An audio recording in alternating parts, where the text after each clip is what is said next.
আমি কিন্তু গত ৮-৯ মাসেও আমার সংগঠনের ব্যানারে যতটা কাজ করেছি, আপনি যদি আমার কার্যক্রমগুলো দেখেন, ব্যানারের বাইরে তার চেয়ে বেশি কাজ করেছি। আমার জন্য এটা খুব বেশি কষ্টসাধ্য হবে না যে আমি সাধারণ শিক্ষার্থীদের মতামতকে বা আমার সংগঠনকে আমি অগ্রাধিকার দিয়ে অন্যদেরকে অগ্রাধিকার দিব না, এই ধরনের ঘটনা আমার সাথে হবে।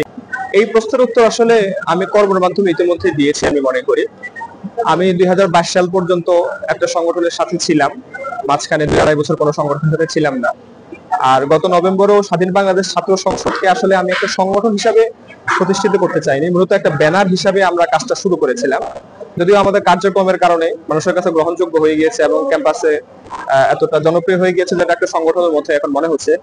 তো আমি কিন্তু গত ৮-৯ মাসেও আমার সংগঠনের ব্যানারে যতটা কাজ করেছি, আপনি যদি আমার কার্যক্রমগুলো দেখেন, ব্যানারের বাহিরে তার চেয়ে বেশি কাজ করেছি। মানে দ্বিগুণ তিনগুণ কাজ করেছি সংগঠনের ব্যানারের বাহিরে। এবং আমার বড় বড় যে কাজগুলা, প্রত্যেকটা কাজ আমার ব্যানারের বাহিরে, সংগঠনের ব্যানারের বাহিরে। তো ফলে আমার জন্য এটা খুব বেশি কষ্টসাধ্য হবে না যে আমি সাধারণ শিক্ষার্থীদের মতামতকে বা আমার সংগঠনকে আমি অগ্রাধিকার দিয়ে অন্যদেরকে অগ্রাধিকার দিব না, এই ধরনের ঘটনা আমার সাথে হবেই না। কারণ হচ্ছে আমি অলরেডি এইভাবে কাজ করে অভ্যস্ত।